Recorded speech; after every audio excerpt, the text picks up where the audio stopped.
There was a time when what I did most of the time was human-computer interface design. I had one human being and one computer, and I optimized the ability for that person to do a task on that computer. And we did that from the early mainframe days. And today that no longer works because we have ubiquitous computing. We don't have an individual working with a computer. We have many individuals. We have many computers in many different forms, all interacting. We now need to work from an ecosystem viewpoint. And we've pulled in many ideas from the field of ethnography.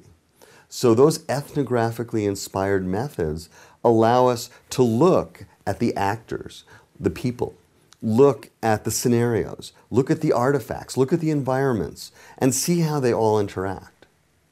We need to understand this and model this to design effectively. And many of the best solutions happen because we've accommodated the whole ecosystem. We're not just building one thing, but we're building a set of things that fit together and provide a solution for that overall situation. Beyond that, within that ecosystem, we need to understand the emotions of the people at key conversion points.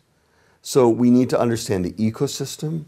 We also need to understand what we call PET, persuasion, emotion, and trust.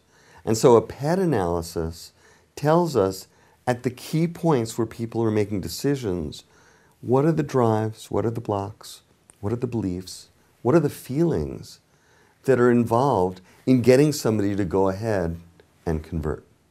So today, it's not enough to just do a task analysis and a set of user profiles. We need to model the entire ecosystem to succeed in most programs.